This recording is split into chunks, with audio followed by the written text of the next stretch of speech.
A vastidão infinita do universo contém infinitas possibilidades e segredos. E eis uma das perguntas intrigantes: como seria a vida e nós como humanos em outros planetas? Imagine um mundo onde as leis da física, o meio ambiente e as condições são amplamente diferentes daquilo a que estamos acostumados. Como nos adaptaríamos e evoluiríamos para sobreviver nestas novas e estranhas terras? Vamos ver. Mercúrio é o planeta mais próximo do Sol e tem uma atmosfera fina. As temperaturas lá são extremas, com o lado diurno alcançando mais de 420 graus Celsius e o lado noturno caindo para menos 180 graus. Então, o que podemos fazer para sobreviver a estas temperaturas malucas e a radiação solar constante? Talvez possamos nos transformar magicamente em metal. Por exemplo, o titânio e a platina podem tolerar perfeitamente altas temperaturas. Mas falando sério, existe uma opção. Poderíamos nos instalar no subsolo, onde as temperaturas não são tão extremas. Se vivêssemos no subterrâneo, poderíamos evoluir para ter grandes olhos para melhor captar a luz. Poderíamos também evoluir para ter pele mais espessa para nos proteger da radiação intensa. Basicamente, temos duas opções: nos tornarmos de metal ou nos tornarmos toupeiras. Vamos passar para Vênus. Este planeta é extremamente hostil. Antes de tudo, Vênus é conhecido por sua atmosfera espessa, do tipo mais tóxica que seu ex.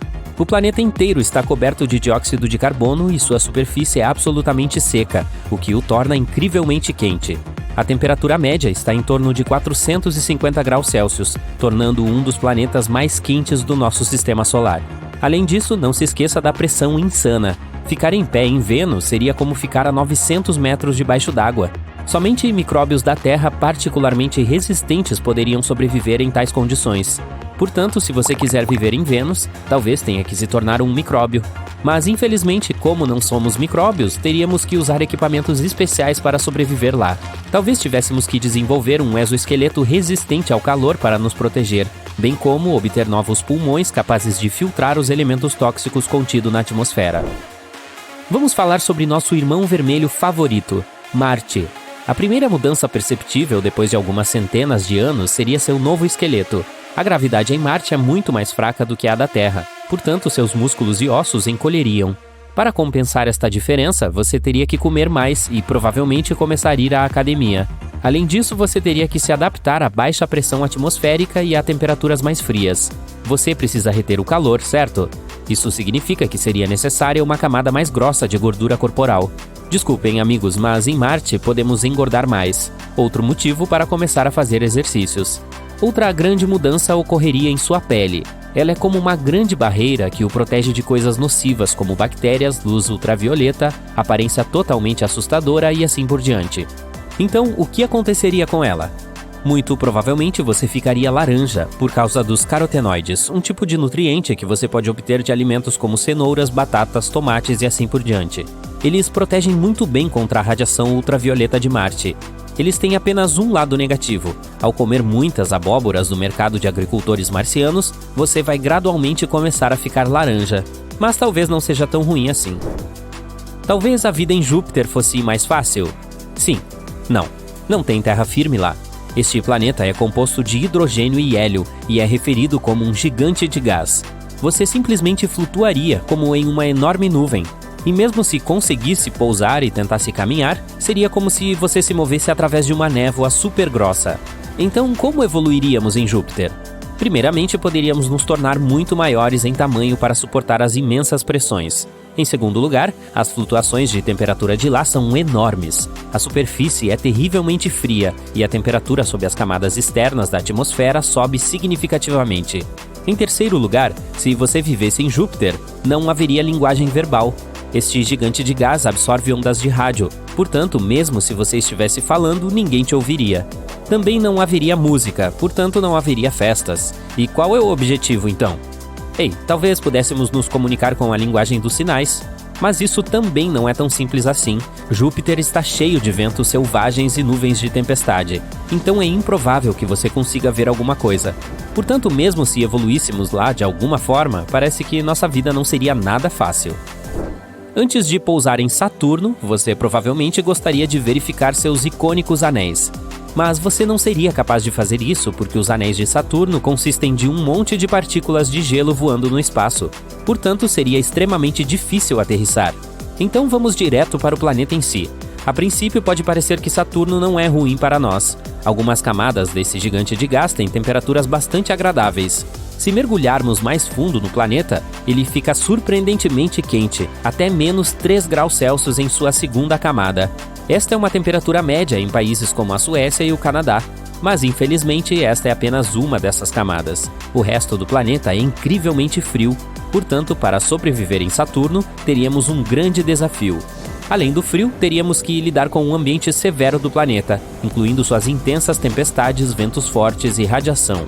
Para nos proteger dessas condições, precisaríamos evoluir para a pele dura novamente, encontrar algum isolamento e assim por diante. O próximo planeta é Urano. Ele tem um ambiente muito diferente da Terra, com temperaturas muito mais frias, falta de uma superfície sólida e uma atmosfera muito diferente. É como outro Júpiter, mas com vibrações azuis. Mas não é tão ruim assim. Há até mesmo água em Urano. O único problema é que o planeta está cheio de amoníaco, aquela coisa desagradável que usamos para a limpeza. Portanto, não se surpreenda se você sentir aquele cheiro desagradável. Além disso, fica incrivelmente frio lá, como um inverno quase interminável. Então, como seria sobreviver em um ambiente tão escuro e árduo? Precisaríamos de uma pele mais espessa novamente para enfrentar temperaturas extremas. E mais uma vez, precisaríamos de olhos maiores para ver melhor em toda esta escuridão. Poderíamos até ter que desenvolver um novo sistema auditivo, como o dos golfinhos. Isso não seria divertido? Vamos passar para Netuno. Se os seres humanos evoluíssem lá, precisariam se adaptar às suas duras condições. Netuno, o oitavo e mais distante planeta do Sol, é outro gigante de gás. A única diferença é que este planeta pode ter um núcleo sólido. Se vivêssemos nesse planeta, precisaríamos flutuar ou nadar em sua atmosfera rica em metano. Também precisaríamos desenvolver brânquias, ou algo parecido para respirar. Basicamente, nos transformaríamos em répteis espaciais ou peixes cósmicos. A gravidade em Netuno é ligeiramente mais forte do que a da Terra, mas ventos fortes dificultam a permanência em um só lugar. Para resistir ao vento, precisaríamos ser muito mais pesados. Mais uma vez, é preciso comer muito e trabalhar os músculos. Sim, tecnicamente não é um planeta, mas nós ainda o amamos e não podemos esquecê-lo. Um mundo pequeno, distante e incrivelmente frio. Plutão é ainda menor que a nossa Lua. E por causa disso, quase não há gravidade lá. Seria extremamente difícil ficar sobre ele. Para evitar voar acidentalmente para o espaço exterior enquanto jogássemos futebol, precisaríamos criar uma falsa máquina gravitacional. E se não quisermos nos sentir tontos, precisaríamos desenvolver um sistema nervoso novinho em folha. Mas Plutão não é tão ruim assim. Por exemplo, há água líquida sob a superfície, e até mesmo algumas montanhas geladas. Talvez fosse possível sobreviver lá se tivéssemos algum equipamento da pesada, roupas, suprimentos e...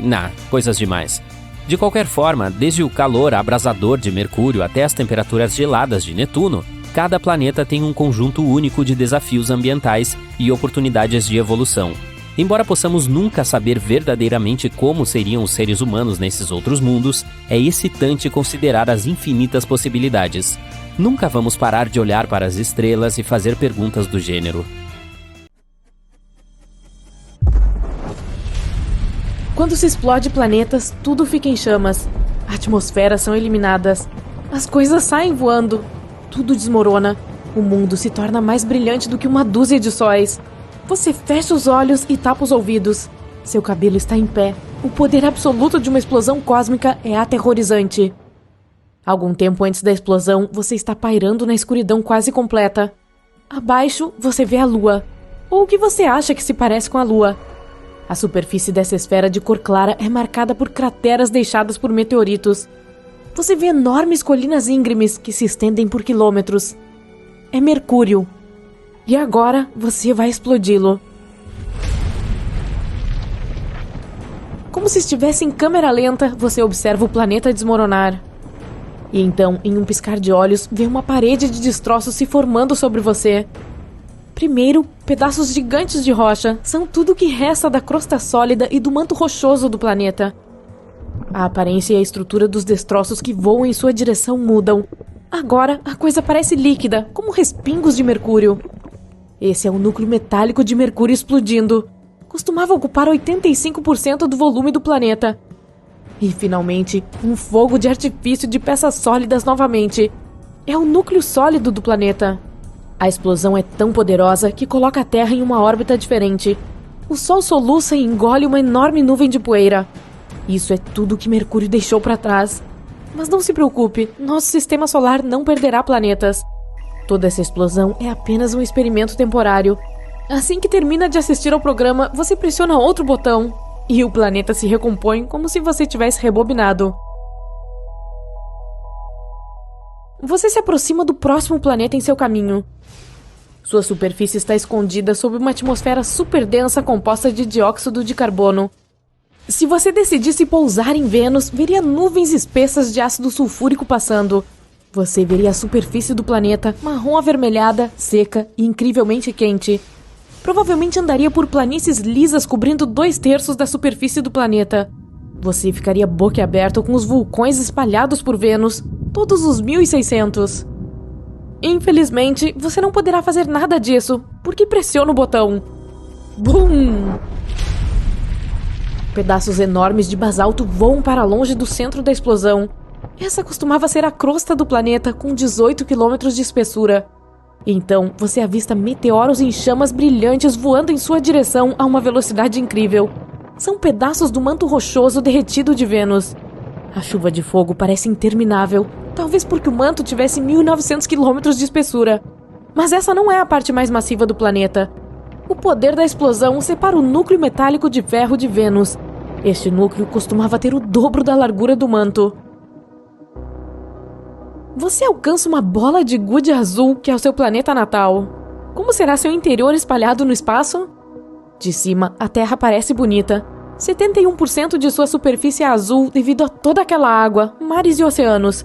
Existem também áreas de redemoinhos verdes, amarelos e marrons e brancos. Você pressiona o botão. O planeta se desfaz em uma tempestade de pedras. Elas são o que resta da crosta fina da Terra e do manto muito mais espesso. Costumava ocupar quase 84% do volume do planeta inteiro.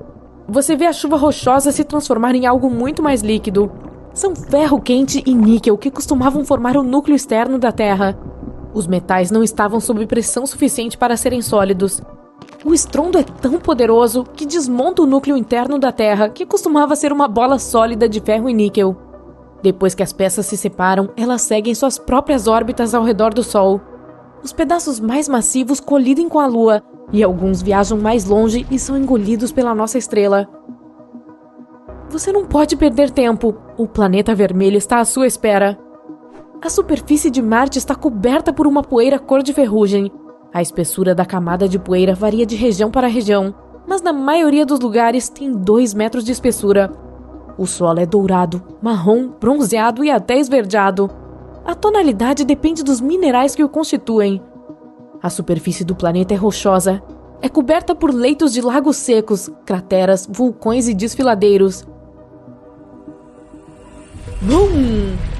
Marte é um planeta rochoso. Você tem que desviar de pedaços do tamanho de uma montanha, de crosta feita de rocha basáltica vulcânica. O que você vê a seguir parece que uma grande quantidade de pasta de dentes rochosa foi explodida. Isso costumava ser o manto de Marte, composto de oxigênio, silicatos e outros minerais. E então, as peças voadoras ficam sólidas novamente. É a vez do núcleo do planeta. Era sólido, feito principalmente de ferro, níquel e enxofre.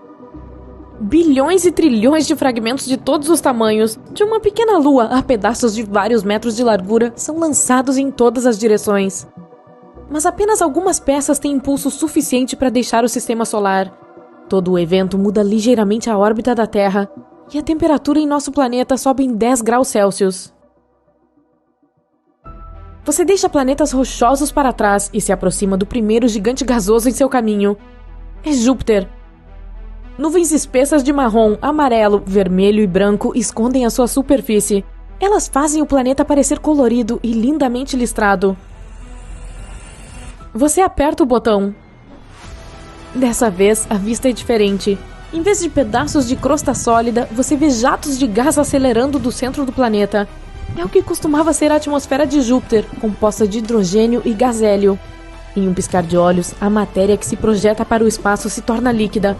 É o hidrogênio mudando de forma sob a imensa pressão atmosférica perto do centro do planeta. Um pouco depois, o líquido já é uma mistura de hidrogênio metálico e hélio. E finalmente, algo sólido.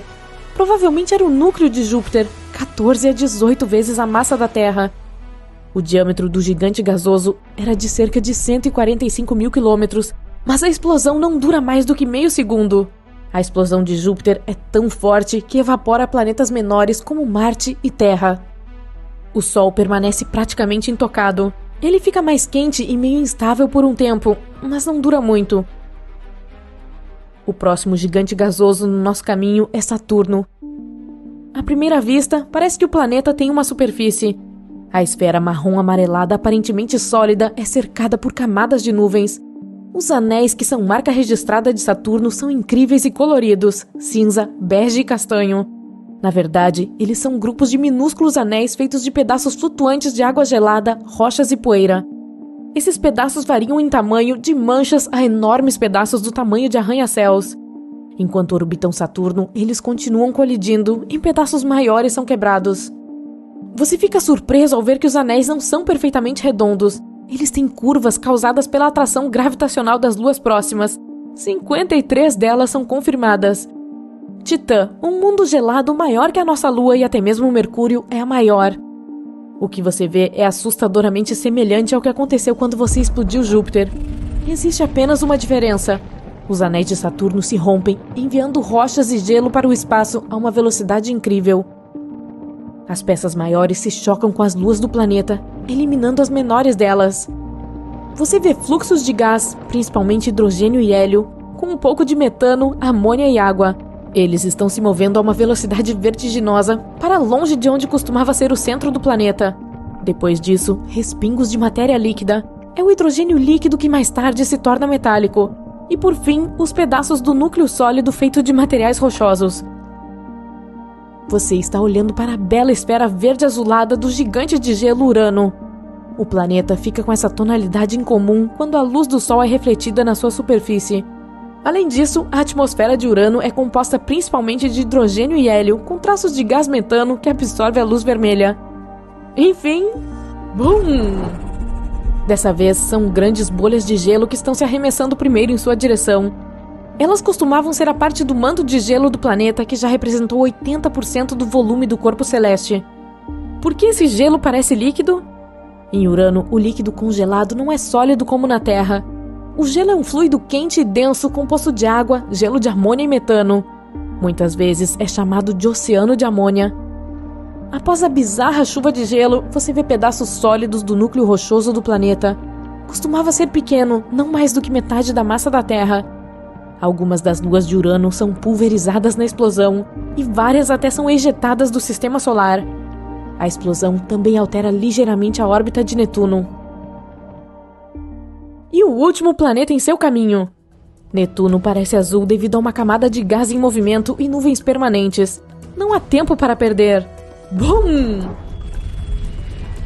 O planeta não tem uma superfície sólida.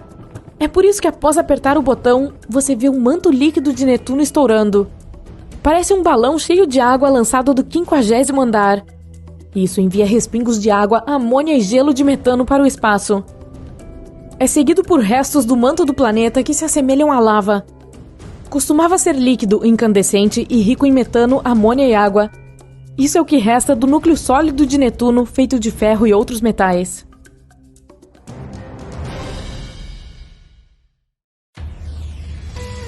Bom, confira aqui. Você está prestes a descobrir o que existe sob a superfície de cada planeta do Sistema Solar. Entre na sua espaçonave equipada com a maior broca que pode imaginar e pronto! Começamos com Mercúrio. É o mais próximo do Sol. À primeira vista, o lugar se parece com a nossa boa e velha Lua. Mas depois de pousar, você descobre que é uma ilusão. Ao redor de sua nave espacial, existem crateras deixadas por meteoritos. A superfície do planeta está repleta de enormes colinas íngremes. Algumas delas têm 3 quilômetros de altura e se estendem por centenas de quilômetros. Você começa a perfurar e percebe imediatamente que vai ser difícil. Mercúrio é o segundo planeta mais denso do Sistema Solar, superado apenas pela Terra. A camada externa é de 400 quilômetros de crosta sólida e manto rochoso. Depois de passar por ela, você vê o núcleo metálico de Mercúrio, que ocupa o equivalente a quase 85% do volume do planeta e contém mais ferro do que qualquer outro que conhecemos. Não é preciso mais furar. O núcleo externo é líquido, mas uma vez que se alcance o núcleo interno sólido, é necessário ligar a broca novamente. O próximo planeta a explorar é Vênus, o mais quente do sistema solar. As temperaturas médias de lá são tão altas que podem até derreter chumbo. A pressão é 90 vezes maior do que na Terra. Sua espaçonave está viajando através de nuvens espessas de ácido sulfúrico. A superfície de Vênus é marrom avermelhada e extremamente seca. Você pousa no meio de uma planície plana e lisa. Planícies como essa cobrem 2/3 da superfície do planeta. Bom, ao trabalho. A broca começa a se mover pela crosta, que consiste principalmente em basalto e tem quase 20 quilômetros de largura. A próxima camada é um manto rochoso derretido. Depois de algum tempo, você tem a sensação de que nunca vai acabar. Não é de admirar, são 1.900 quilômetros de espessura. Finalmente você chega ao núcleo de ferro metálico. É enorme, 2 vezes mais largo que um manto. Está vendo aquela esfera azul ligeiramente à esquerda? É a Terra. Que tal passar por ela por enquanto e voltar mais tarde? No momento, Marte parece muito mais emocionante. O lugar está frio. A temperatura é de menos 60 graus Celsius. O planeta parece avermelhado. E assim que você der o primeiro passo na superfície, ficará claro o porquê. O chão está coberto de poeira cor de ferrugem. Partículas finas também estão flutuando no ar ao seu redor. Na maioria dos lugares, essa camada de poeira tem 2 metros de espessura. Você começa a perfurar a crosta fina do planeta. Ela é formada de rocha basáltica vulcânica. Logo, alcança o manto, que é composto de oxigênio, silicatos e outros minerais. Algo como pasta de dente rochosa macia. O manto marciano é muito mais fino que o da Terra. Tem 1.770 quilômetros de espessura no máximo. Você sente que a broca começa a se mover de maneira um pouco diferente. Deve ser o núcleo. Ele é feito principalmente de ferro, níquel e enxofre e tem entre 1.450 e 1.900 quilômetros de diâmetro. E ao contrário do núcleo terrestre, não se move. É hora de visitar o maior planeta do sistema solar, Júpiter. Quase 1.300 terras poderiam caber nesta coisa enorme. Também é assustadoramente quente. O núcleo chega a cerca de 24.000 graus Celsius. Mas você não pode pousar lá, porque ele não tem uma superfície sólida. Trata-se de um gigante gasoso. A palavra-chave aqui é gás. Sua broca também é inútil, pelo menos em um primeiro momento. Enquanto desce, você observa nuvens marrons, amarelas, vermelhas e brancas passando. Graças a elas, Júpiter parece colorido e lindamente listrado. Você continua indo mais fundo em direção ao centro do planeta. A atmosfera é composta de hidrogênio e gás hélio. Logo, dá para ver o hidrogênio se tornando líquido sob imensa pressão atmosférica. E mais perto do núcleo, esse líquido se transforma em uma mistura de hidrogênio metálico e hélio. Você alcança algo que parece um núcleo, mas mesmo com a ajuda do seu equipamento, não consegue descobrir se é uma bola de líquido derretida ou uma rocha sólida com 14 a 18 vezes a massa da Terra.